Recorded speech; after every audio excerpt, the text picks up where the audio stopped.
आज हम पढ़ेंगे तत्पुरुष समास, अव्ययी भाव समास के बाद दूसरा समास ये है। इसकी डेफिनेशन में हमने पढ़ा था कि तत्पुरुष समास में उत्तर पद प्रधान होता है। जब हमने भेद पढ़े थे समास के 5, उसमें पहला भेद था केवल समास जिनमें कोई विशेष प्रयोजन नहीं होता, दूसरा था अव्ययी भाव जिसमें पूर्व पद प्रधान होता है और अव्यय का प्रयोग होता है, और तीसरा है हमारा तत्पुरुष समास जिसमें उत्तर पद प्रधान होता है। यहाँ सबसे पहला सूत्र पढ़ते हैं हम, शेष तत्पुरुषः। ये बिल्कुल अव्यय भाव तथा समास इन दो सूत्रों की जैसा है। वो दोनों सूत्र समास सूत्र जैसे कि कर्मधारय सूत्र तक अपना अधिकार बता रहा था, अव्यय भाव सूत्र जैसे तत्पुरुष इस सूत्र से पहले तक अपना अधिकार क्षेत्र बताता था, उसी तरह से तत्पुरुषः यह सूत्र बहु शेषो बहुव्रीहि इस सूत्र पर्यंत अपना अधिकार बताता है। यानी इसके आगे जितने भी सूत्र पढ़े जाएंगे उसमें हम ये लाइन एज इट इज जोड़ देंगे कि यह समास तत्पुरुष संज्ञक होता है। ठीक है, क्यों? क्योंकि ये अपना असर वहां तक रखेगा। ठीक है, ये इसका अधिकार क्षेत्र बताने का है। उसके बाद में दूसरा सूत्र है द्विगुश्च, और ये सूत्र ये इंगित करता है कि द्विगु समास जो है वह भी तत्पुरुष संज्ञक ही होता है। ठीक है, ये दो सूत्र अपने समास के नाम और अधिकार क्षेत्र के अनुरूप है। उसके बाद हम समास करने का जो सूत्र होता है खास वो करते हैं। हमने समास करने के सूत्रों में एक चीज ध्यान देनी होती है, जैसा कि हमने पिछले कक्षा में पढ़ा था कि जब हमने अव्यय भाव समास पढ़ा था कि जब हम समास की क्रियाविधि करते हैं तो उसमें हमें उपसर्जन संज्ञा करनी होती है। तो प्रथमा निर्दिष्टम समास उपसर्जनम इस प्रकार का एक सूत्र था। क्या था? प्रथमा निर्दिष्टम समास उपसर्जनम।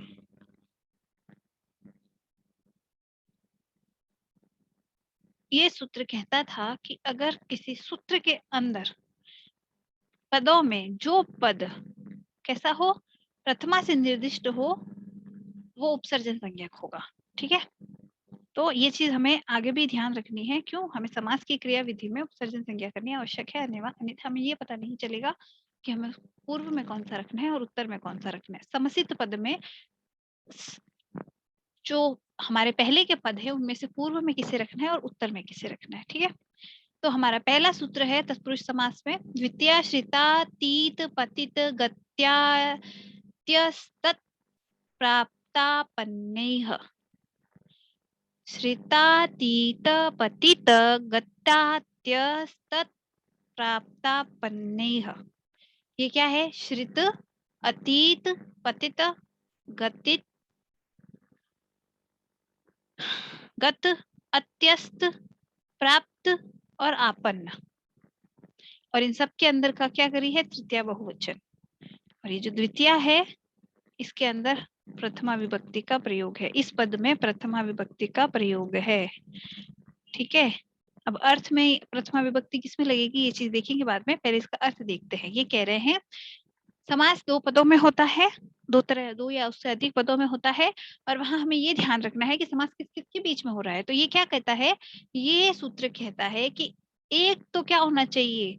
द्वितीया, जिस पद में द्वितीय विभक्ति है ऐसा पद हो। दूसरा कैसा पद होना चाहिए? श्रित, अतीत, पतित, गत, अत्यस्त, प्राप्त और आपन्न।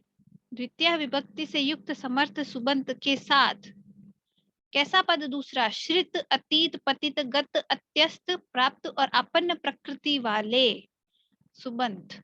ठीक है, दो सुबंत है। पहला सुबंत कैसा है? समर्थ सुबंत द्वितीय विभक्ति का। दूसरा है सुबंत श्रित, अतीत, पतित, गत, अत्यस्त, प्राप्त और आपन्न प्रकृति वाला। तो इन दोनों सुबंतों में से सर्जन संज्ञक कौन सा सुबंत होगा?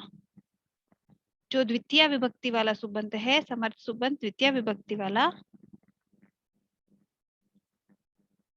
ये उपसर्जन संज्ञक होगा। और जो दूसरा है वो बाद में लगेगा, चाहे सीक्वेंस पहले कैसा भी हो। ठीक है, अभी और इस समास की तत्पुरुष संज्ञा होगी। अब ये द्वितीय तत्पुरुष हो गया। हम इसे अक्सर द्वितीय तत्पुरुष कहते हैं। क्यों? क्योंकि हमने इसमें द्वितीय करी है। इसमें द्वितीय तत्पुरुष, तृतीय तत्पुरुष, चतुर्थी तत्पुरुष, पंचमी तत्पुरुष, षष्ठी तत्पुरुष, इस तरह से तत्पुरुष के इतने सारे भेद कहे जा सकते हैं, क्योंकि तत्पुरुष इतने सारे वैरायटी में पाया जाता है, मिलता है तत्पुरुष समास। तो हम इसका सबसे पहले एक एग्जाम्पल पढ़ते हैं, कृष्ण श्रितः। ये इस श्रित पद को लेकर एग्जाम्पल है। श्रित अर्थ में कृष्ण श्रित, कृष्ण क्या श्रित है, ठीक है। अभी इसका समास का लौकिक विग्रह है कृष्णम श्रितः और अलौकिक विग्रह है कृष्ण अम श्रित सु। ये ध्यान दो, यहाँ पर देखकर इससे कभी भी उपसर्जन संज्ञा मत करना। सूत्र के अंदर उपसर्जन संज्ञा का काम होता है, कभी भी यहाँ नहीं होता। कभी कभी ये गलती हो जाती है। यहाँ के अकॉर्डिंग श्रित के अंदर प्रथमा विभक्ति है, लेकिन अगर हम सूत्र दोनों ध्यान से पढ़े, कौन सा, प्रथमा निर्दिष्टम उपसर्जनम, प्रथमा निर्दिष्ट समास उपसर्जनम, तो वो क्या कह रहा है कि जो सूत्र के अंदर जो प्रथमा से निर्दिष्ट है तो वो द्वितीय है, और द्वितीय यहाँ क्या इंगित कर रहा है, द्वितीय विभक्ति इंगित कर रहा है। इसलिए जिसमें द्वितीय विभक्ति है ना, वो हमारा उपसर्जन संज्ञक होगा, ठीक है। तो सबसे पहले हम क्या करेंगे, ये जो हमारा पद है इसमें इस तरफ क्या है, द्वितीय विभक्ति का समर्थ सुबंध, और दूसरी तरफ क्या है, श्रित अतीत पतित गत अत्यस्त प्राप्त और आपन्न में से श्रित है। तो इन दोनों का समास होगा, किससे होगा, द्वितीय श्रितातीत पतित गतात्यस्य प्राप्तापन्नैः, इससे इसका समास होगा। तो इसकी क्या होगी, समास संज्ञा हो जाएगी। समास संज्ञा होने के बाद इसकी कृत तद्धित समासाश्च से क्या होगी, प्रातिपदिक संज्ञा, ठीक है। पहले उसकी समास संज्ञा हुई, फिर हुई इसकी प्रातिपदिक संज्ञा।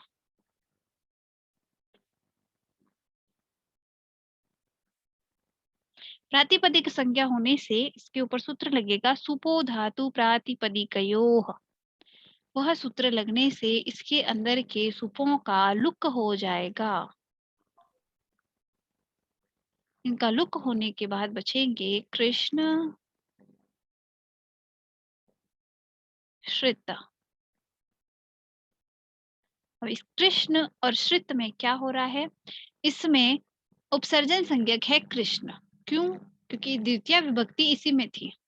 जब द्वितीय विभक्ति हो, जिसमें इस सूत्र के अंदर जितने भी समास आएंगे उसमें जिसमें द्वितीय विभक्ति होगी वो उपसर्जन संज्ञक होगा। तो उपसर्जनम पूर्वम से इसे पूर्व निपात, ये पहले से ही पूर्व में है तो रहेगा कृष्ण श्रित। इन दोनों को मिक्स करके बनेगा कृष्ण श्रित।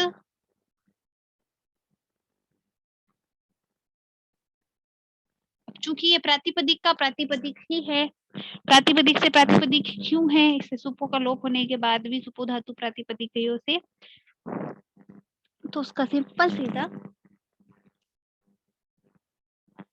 एक होता है कि अगर किसी एक अंग का नष्ट हो जाने से कभी भी संज्ञा का नष्ट नहीं होता, ठीक है। तो कृष्ण श्रित ऐसा सिद्ध हुआ। फिर इसके पीछे प्रातिपदिक होने की वजह से स्वादि का प्रयोग होगा। यहाँ प्रातिपदिक प्रयोग प्रत्यय परश्च स्मौ जस्ट नोट षष्ठाव्यामी सेव्याम तृतीयाव्याम दशोसाम्य सुप, इन 4 सूत्रों के प्रयोग से, तो वो सब होने के कारण यहाँ सु का प्रयोग होगा। तो अगर हम सु का प्रयोग करेंगे, स्वादि का होता है, वैसे हम यहाँ सु का प्रयोग करेंगे तो क्या बनेगा, कृष्ण श्रितः।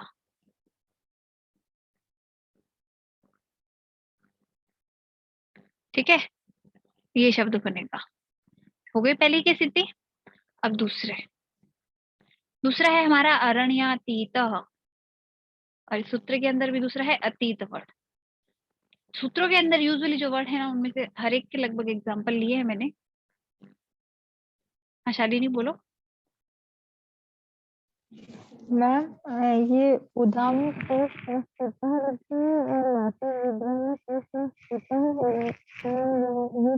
आपकी आवाज बिल्कुल भी क्लियर नहीं आ रही है, सारी हो गई।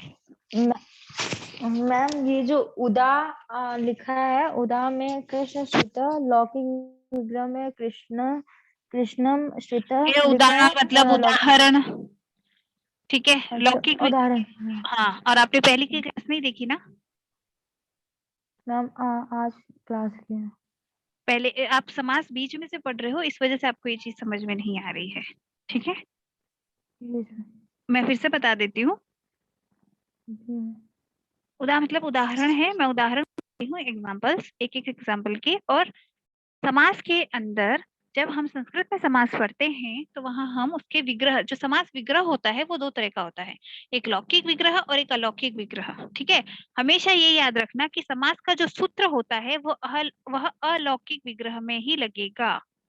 और समास का सूत्र का प्रयोग क्यों करते हैं हम? अगर हम, समास का अर्थ होता है दो या अधिक पदों से एक पद बनाना, संक्षिप्तीकरण। जब हम संक्षिप्तीकरण कर रहे हैं तो हमेशा हम दो या अधिक पदों के अंदर सूत्र लगा के उसे संक्षिप्तीकरण करके एक पद बनाएंगे, ठीक है। और ये जो सूत्र है वो हमेशा अलौकिक विग्रह में लगेगा, लौकिक विग्रह में कभी नहीं लगता। लौकिक विग्रह इसके अर्थ का सूचक, और अलौकिक विग्रह उस अर्थ या उसमें जो पद है उनका विच्छेद करता है। यानी कृष्ण जो शब्द है, कृष्णम, तो कृष्णम शब्द कैसे बना? कृष्ण नाम का एक प्रातिपदिक था और उसमें अम प्रत्यय लगा तो बना कृष्णम, ठीक है। और श्रिता कैसे बना? श्रित नाम का एक प्रातिपदी था और उसमें सुप्रत्यय लगा तो बना श्रितः। तो ये जो दो पद हैं इनका अलौकिक विग्रह इस प्रकार से हो जाएगा और लौकिक विग्रह इस प्रकार से। यानी हमें कहीं पर लिखा हुआ, जैसे कि मान लो कृष्णम श्रिता ऐसे करके इस शब्द को यूज करके एक सेंटेंस था और हमें उसे शॉर्ट में करना था। अगर हमें उसे शॉर्ट में करना है या संक्षिप्तीकरण करना है तो हम इसका अलौकिक विग्रह करेंगे, फिर उसमें ये सूत्र लगाएंगे। ये सूत्र लगाने के बाद इसका समास का जो मैंने उस प्रोसीजर अभी बताया वो होगा और उस पद में हमें ये समस्त पद प्राप्त होगा और हम इसका प्रयोग सेंटेंस में करेंगे। ये होता है नॉर्मल प्रोसीजर जिसके तहत हम समास का उपयोग करते हैं, ठीक है। और हमारे परीक्षा में प्रश्न कैसे आते हैं? परीक्षा में प्रश्न इस प्रकार आते हैं, हमें पूछ लिया जाए फर्स्ट, ये समस्त पद है, इसका विग्रह करो, ठीक है। तो विग्रह कितने प्रकार के होते हैं? दो प्रकार के, लौकिक विग्रह, अलौकिक विग्रह, ठीक है। लौकिक विग्रह क्या है, अलौकिक विग्रह क्या है? ये दूसरे प्रकार का प्रश्न जो बहुत कम चांस है, ये इसका समस्त पद लिखो, ठीक है। तीसरा, इस शब्द में या इस पद में समास कौन सा है? और बहुत ही रेयर जो पूछा जाता है और सबसे टफ पड़ता है जो, कि इस समास में सूत्र कौन सा है। तो समास कौन सा है? तत्पुरुष लिख सकते हैं और कोई डेफिनेट और कोई स्पेसिफिक होना चाहे तो पुरुष लिख सकता है। सूत्र, तो वो सूत्र है ये, द्वितीया श्रिता तीत पतित गता त्यस्त प्राप्ता पन्नेह, ठीक है। इसका लौकिक विग्रह क्या है? कृष्णम श्रितः। अलौकिक विग्रह क्या है? कृष्ण अम श्रितः सु।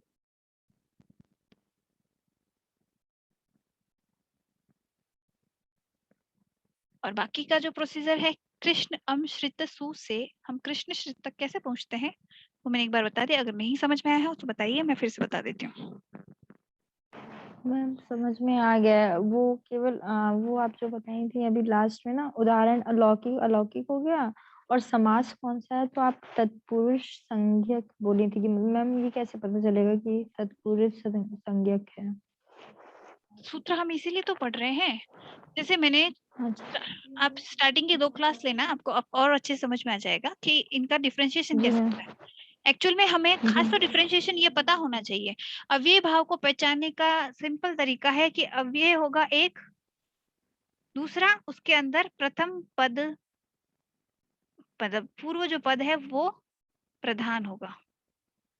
और तत्पुरुष को पहचानने का तरीका है उत्तर पद की प्रधानता, उत्तर पद प्रधान, ठीक है। अब इसमें उत्तर पद कौन सा है? ये रहा इसका लौकिक विग्रह, इसके अंदर 2 पद हैं, इसमें से उत्तर पद ये प्रधान है, ठीक है।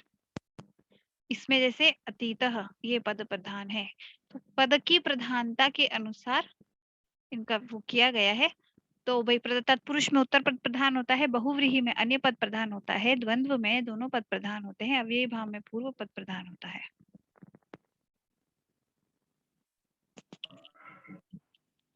हम इसके बाकी के एग्जाम्पल करते हैं। अतीत, उदाहरण है अरण्यातीत, ये इस अतीत अर्थ में है। अभी अरण्यम अतीतः, इसका लौकिक विग्रह, और अलौकिक विग्रह है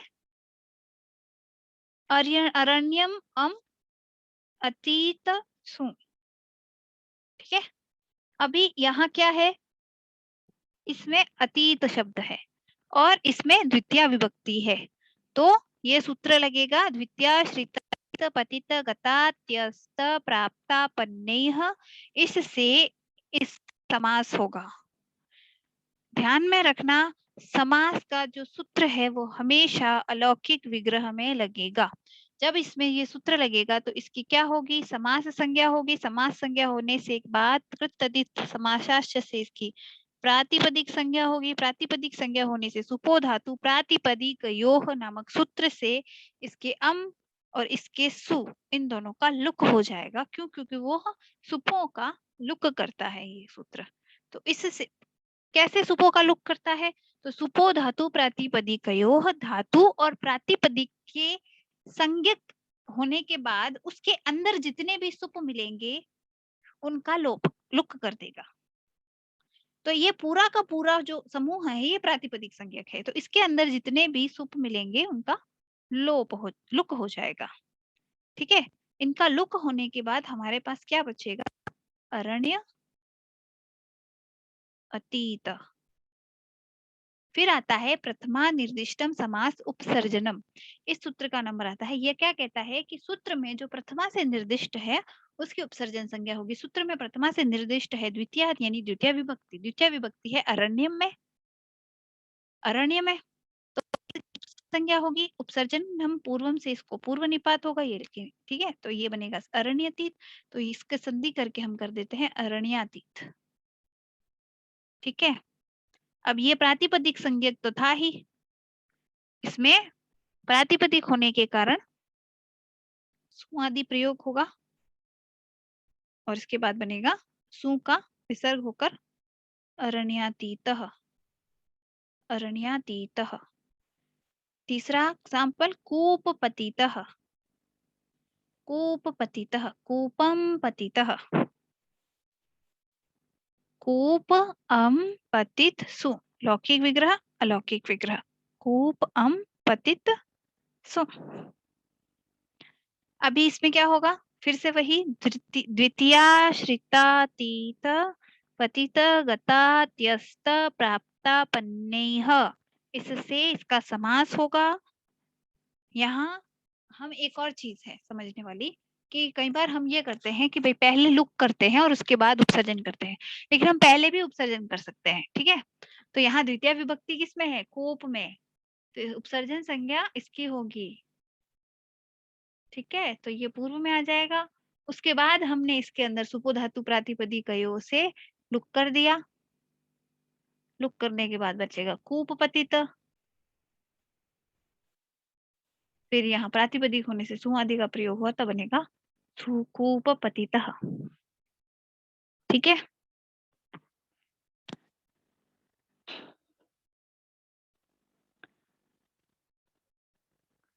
सुरुत विसर्ग होकर कूप पतितः, फिर ग्राम गतः। हाँ शालिनी बोलो। इसके ऊपर वाला जो उदाहरण बताएंगे आप मैम, सबने ग्राम लिख रहा है ना, तो तब हम लोग लगा रहे हैं इसके ऊपर मैम। ये ऊपर मैम आर्यनम है, फिर ऊपर मैम इसके ऊपर थोड़ा सा इसमें मैम लास्ट में दिखाई दे जा रहा है लेकिन इसके ऊपर एक और उदाहरण आप दीजिए, उसमें नहीं दिख रहा था। जैसे सुखम प्राप्तम, मैम ऊपर पहला एग्जाम्पल है कृष्ण श्रितः, इसमें ये रहा, फिर अरण्यातीतः, ये अरण्यातीतः अरण्यम, अरण्यम, ये मिसिंग कैसे मैं दिखता कैसे होगा और कब कब दिखता है? मैं मिसिंग में दिख नहीं रहा तो ये कैसे लगाएंगे इसमें? इसमें तो दिखाई नहीं दे रहा। और खूब पतित होंगी। कैसे हुआ ये पूछ रहे हो? यस मैम, इसमें भी दिख रहा और सब में भी दिख रहा है ना, ग्राम में भी दिख रहा है, तो लगा दे रहे हैं। कैसे? देखो, हम कहाँ से ला रहे हैं? ये जो विक्रय है ना, इससे ला रहे हैं सब में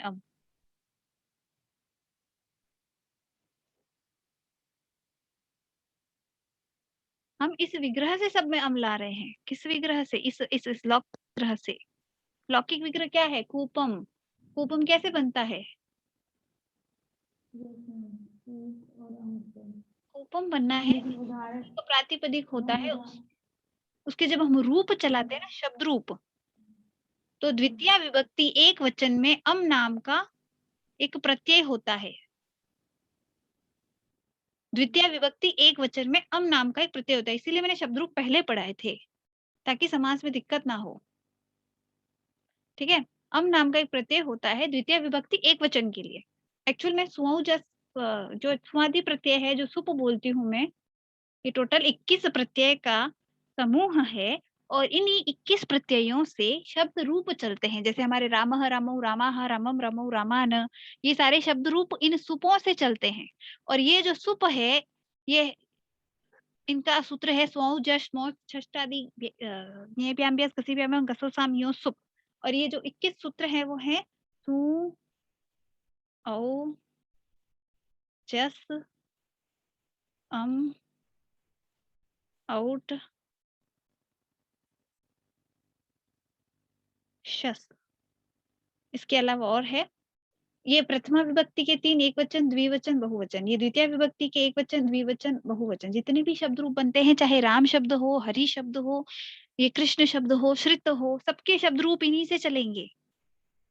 गंगा, नदी, यमुना, सबके शब्द रूप इन्हीं से चलेंगे। ठीक है, जब भी यहाँ द्वितीय एक वचन का प्रयोग है तो वहां अम का ही प्रयोग हुआ है, जब प्रथमा एक वचन है तो सु का ही प्रयोग हुआ है, लेकिन वहां क्या चेंजेस हुए हैं वो मैं उसमें बताएंगे। लेकिन यहाँ क्या है, द्वितीय विभक्ति एक वचन जहां भी लिखी हुई आएगी, अगर हम उसका अलौकिक विग्रह में परिवर्तन करेंगे इस विभक्ति, तो वहां ये होगा।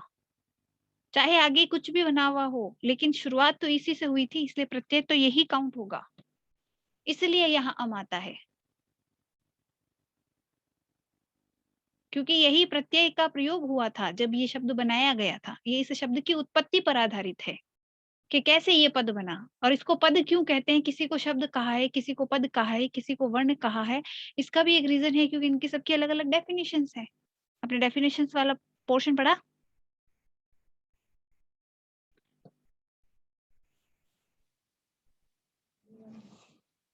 को पढ़ना चाहिए, वरना आपको ये सारे क्लासेस समझ में नहीं आएंगी जब तक आप पिछला नहीं पढ़ेंगे। इस पोर्शन को पढ़ने के लिए आपको संधि, संज्ञा और शब्द, कारक आप नहीं भी देखें एक बार के लिए तो चलेगा, लेकिन शब्द रूप को देख लेना। अदरवाइज मैंने तत्पुरुष के ये जो द्वितीय तृतीय चतुर्थी पंचमी वाले समास है, ये समझ में नहीं आया, क्योंकि वहां कौन सी विभक्ति है आप ये पता नहीं लगा पाएंगे शब्द रूपों के बिना। ठीक है, तो यहाँ क्या था, कूपम पतितः, इस नाम के दो अक्षर दो पद हमें एक सेंटेंस में मान लो मिलते हैं, तो इसमें क्या है, द्वितीय विभक्ति है, तो कूप अम पतितः, इसमें प्रथमा विभक्ति है पतितसु, ये इसका अलौकिक विग्रह बनेगा। इस अलौकिक विग्रह में हम क्या लगाते हैं, सूत्र। कौन सा? समास करने का सूत्र हम हमेशा अलौकिक विग्रह में प्रयुक्त करते हैं। अलौकिक विग्रह में जो सूत्र लगेगा वो लगेगा द्वितीय श्रितातीत पतित गत्यास्तत् प्राप्तापन्नैः। इस सूत्र से इसकी समास संज्ञा हो गई, समास संज्ञा होने के बाद कृत तद्धित समासाश्च से इसकी प्रातिपदिक संज्ञा हो गई। सुपो धातु प्रातिपदिकयोः से इस प्रातिपदिक संज्ञक के अंदर से अम और सु का लुक हो जाएगा। उसके बाद उपसर्जन, प्रथमानिविष्टम समास उपसर्जन से कृष्ण कूप की उपसर्जन संज्ञा, उपसर्जनम पूर्वम से इसका पूत निपात बचेगा। कूप पतित में प्रातिपदिक होने के कारण सु का प्रयोग, और इसे ऋत्व विसर्ग होने के बाद बनेगा कूपपतितः। मैं कुछ स्टेप स्किप करती हूँ, लेकिन किसी को नहीं समझ में आए तो मुझे बता देना। फिर आते हैं अगला, ग्राम गतः। विग्रह लिखेंगे, लौकिक विग्रह, ग्रामम गतः। ग्रामम गतः, ग्राम अम गत सु, ग्रामम ग्राम अम गतः, गत में सु प्रत्यय लगने से गत सु। अभी इसमें लगेगा फिर से वही हमारा सूत्र अलौकिक विग्रह में, द्वितीया श्रितातीत पतित गत्यास्त प्राप्ता पन्नेह। इससे की समास संज्ञा कृतदित समास शास्त्र से प्रातिपदिक संज्ञा सुपो धातु प्रातिपदिकयों से प्रातिपदिक के अंतर्गत आने वाले सुपों का लोप। ग्राम ग्रत में उपसर्जन संज्ञा हुई ग्राम की, इसका पूर्व निपात ग्राम गत, इसमें सु का प्रयोग, ऋत्व विसर्ग होके ग्राम गतः।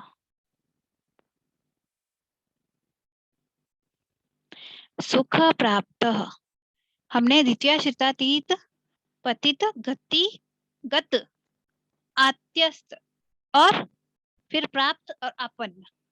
तो यहाँ अत्यस्त नहीं है, गत होने के बाद में हम प्राप्त ले रहे हैं और आपन्न लेंगे दुखापन्न, ठीक है।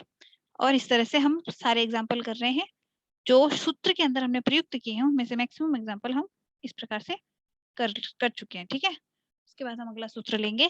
तो सुख प्राप्त, सुखम प्राप्त, ये इसका लौकिक विग्रह, सुख अम प्राप्त सु अलौकिक विग्रह, इसी में हमारा सूत्र लगेगा। द्वितीय श्रितातीत पतित कत्यास्त प्राप्तापन्नैः, सूत्र से इसकी समास संज्ञा कृत समास शास्त्र प्रातिपदिक संज्ञा सुपो धातु प्रातिपदिकयोः से अम और सु का लुक। प्रथमानिष्टम पूर्व उपसर्जनम से सुख की उपसर्जन संज्ञा, उपसर्जनम पूर्वम से पूर्व निपात 50 सुख प्राप्त। सुख प्राप्त में प्रातिपदिक होने से सु का प्रयोग, ऋत्व विसर्ग होने के बाद सुख प्राप्त। उसी प्रकार दुखापन्न में दुखम आपन लौकिक विग्रह, दुख अम आपन सु अलौकिक विग्रह, इसी में द्वितीय श्रितातीत पतित गत्यास्त प्राप्तापन्नेह से आपन्न संज्ञक होने से इस समास का प्रयोग, समास होने से कृतदेश समासाश्च के बाद प्रतिपदिक संज्ञा सुपो धातु प्रतिपदिकयों से इनका अम और सु का लुक। प्रथमा निर्दिष्ट समास उपसर्जनम से दुख की उपसर्जन संज्ञा, उपसर्जनम पूर्वम से इसका पूर्व निपात, तो दुख आपन्न संधि करने के बाद दुखापन्न, सप्रातिपदिक होने से इस पे स्वादि का प्रयोग, ज्ञा प्रातिपदिकयो प्रत्यय परश्च स्वौज स्मौ षष्ठाभ्याम ज्ञाभ्याम सतिभ्याम गसो साम्यो सुख, इन 4 सूत्रों का हम यहाँ प्रयोग करते हैं इस जगह पर, ठीक है। ठीक है, फिर यहाँ इत वगैरह होने के बाद सकार बचता है, उसमें ऋत्व करते हैं, फिर उसका विसर्ग होता है, ऋत्व विसर्ग होने के बाद दुखापन्न। हम अगला सूत्र लेते हैं जो तृतीय तत्पुरुष का है, द्वितीय हो गया पूरा। हाँ, इस समास द्वितीय तत्पुरुष समास में किसी को कोई समझ न आया हो कि इसका अर्थ कैसे लगा या किस सिचुएशन में यह हो रहा है, वैसे इसका सीधा सीधा अर्थ है सूत्र का कि एक पद तो है द्वितीय समर्थ सुबंत, द्वितीय द्वितीयांत समर्थ सुबंत, क्या कहेंगे उसको, द्वितीय विभक्ति से युक्त, या फिर कह सकते हैं द्वितीयांत समर्थ सुबंत। और श्रित अतीत पतित गत अत्यस्त प्राप्त और आपन्न, इस प्रकृति वाले, इन दोनों के बीच में हो रहा है समास, ठीक है। एक तरफ द्वितीय विभक्ति है, दूसरी तरफ ये शब्द है, और कैसे हो रहा है ये मैंने बता दिया। अभी इसमें किसी को कोई डाउट है हो तो मुझसे पूछें।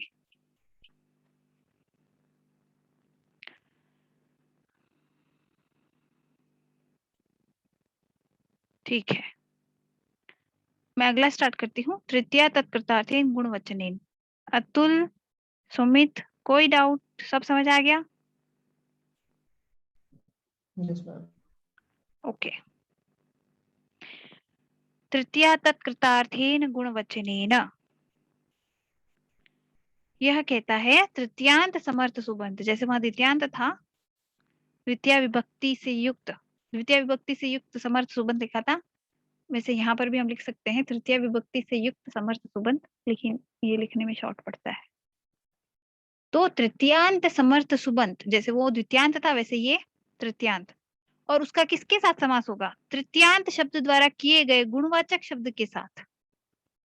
अब ये क्या लाइन हुई? तो इसका अर्थ सीधा सीधा हम यूं लगा सकते हैं कि तृतीया क्या करती है, तृतीय विभक्ति किस अर्थ में होती है, तो वहां पर एक गुणवाचक शब्द में भी अर्थ में होती है।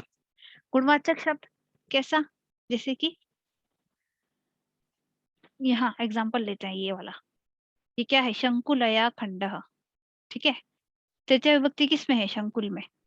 जो शंकुला है उसके द्वारा क्या हो रहा है? खंड हो रहा है, तो इसके द्वारा ये गुण प्राप्त हो रहा है ना। तृतीय विभक्ति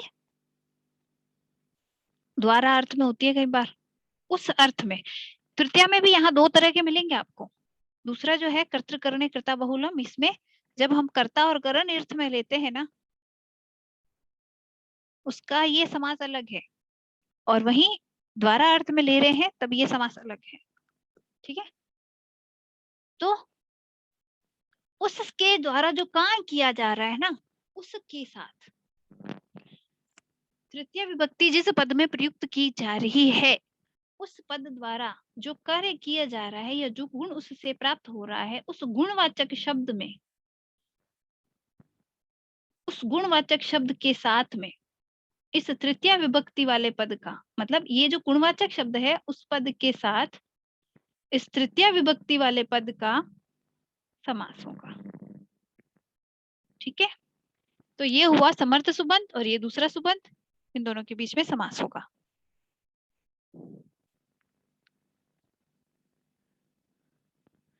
अभी ये समास तत्पुरुष संज्ञक होगा।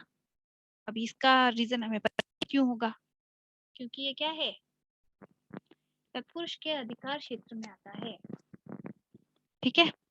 तो शंकुला खंड पहला है हमारा एग्जाम्पल, लौकिक विग्रह इसका शंकुलया खंड, तृतीय विभक्ति में है शंकुला और खंड मतलब उसके द्वारा विभाग किया गया।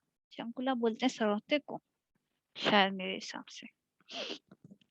तो कुछ काटने का यंत्र है ये शंकुला, इसे हाँ सरौता ही है, सरौते से द्वारा किया गया खंड यानी टुकड़ा, इसका अर्थ है, ठीक है।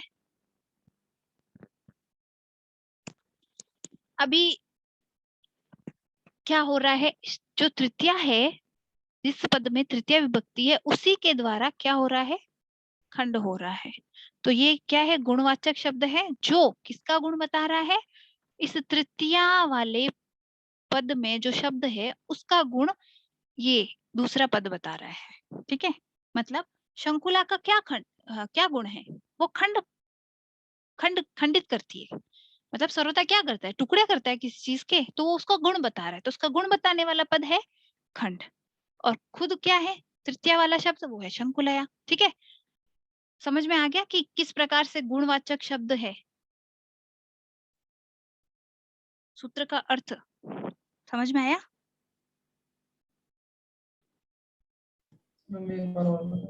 एक बार और बताती हूँ, ठीक है। इस बार हम लेते हैं, यही लेते हैं शंकुला खंडी। धान्यार्थ में कुछ खास पता नहीं चल रहा, धान्यार्थ पुण्यार्थ किसी में भी कुछ खास अर्थ के बाद कुछ खास पता नहीं चल रहा, इसी से देखते हैं। शंकुला खंड यहाँ कह रहा है कि दो पदों के बीच में हम समास करते हैं।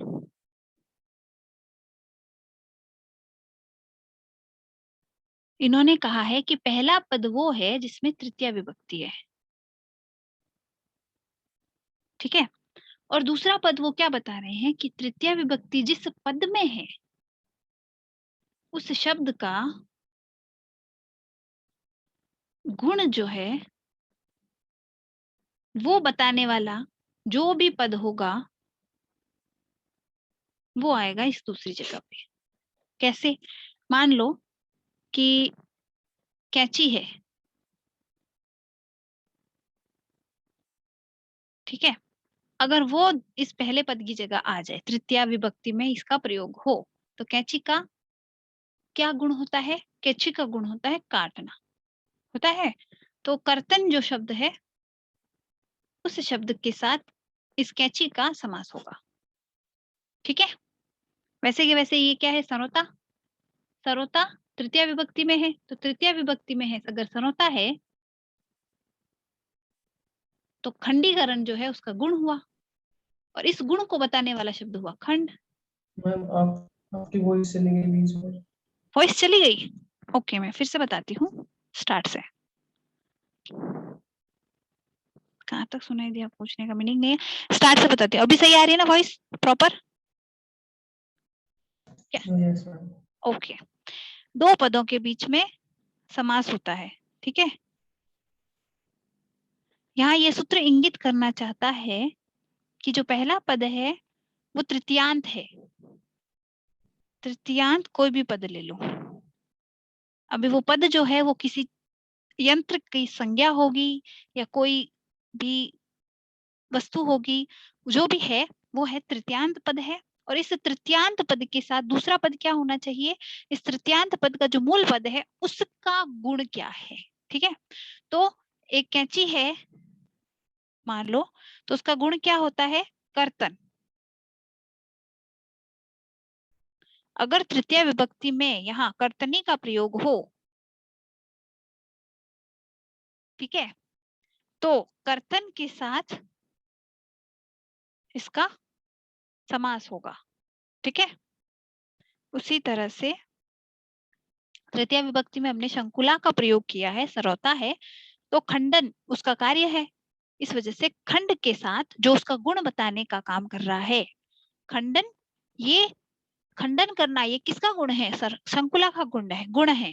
तो तृतीयांत पद में जो शब्द है उस शब्द का गुण बताने वाला जो भी दूसरा पद है उसके साथ उस पद का समास होगा। तो पहला पद होगा तृतीयांत पद, दूसरा होगा उसका गुण बताने वाला पद, ठीक है।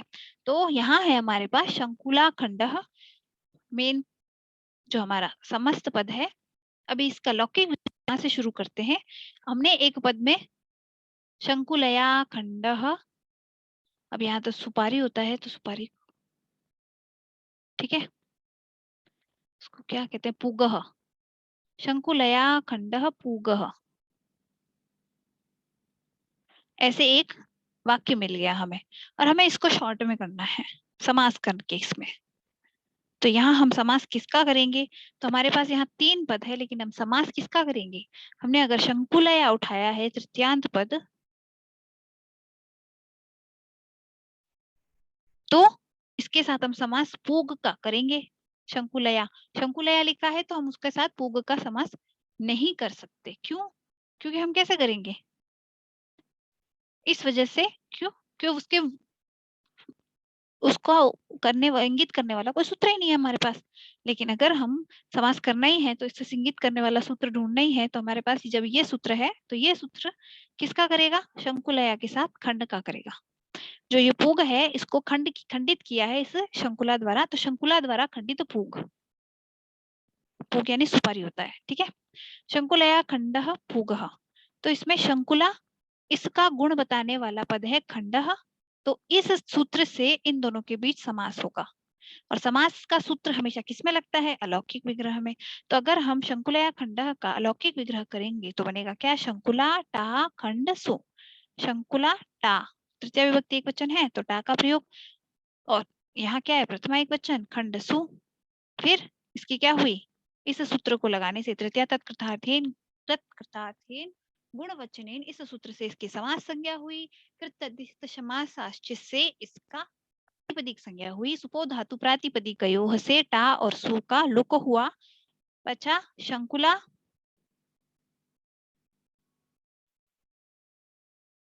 और खंड। अब सूत्र को देखते हैं उपसर्जन करने के लिए। तो गुणवचनेन, गुणवचन हमारे पास दो पद है, एक है खंड, ये क्या है? गुणवचन है। तो गुणवचनेन में क्या है? तृतीया विभक्ति है, तो ये उपसर्जन संज्ञक नहीं हो सकता। शंकुला, इसमें कौन सी विभक्ति है? तृतीया विभक्ति वाला शंकुला। अभी ये कहाँ है? तो भाई तृतीय जो पद है वो इसको इंगित करता है, क्यों? क्योंकि तृतीया विभक्ति में मिला है हमें। तो ये पद जो है इसमें क्या है? प्रथमा विभक्ति। ठीक है, तत्कृतार्थेन इसकी विशेषता बता रहा है, गुणवचनेन की, इस वजह से इसमें भी तृतीया का प्रयोग हो रखा है। ठीक है, जब भी कोई दो पद रिलेटेड होते हैं तो उनमें एक ही विभक्ति प्रयुक्त होती है। तो इन दोनों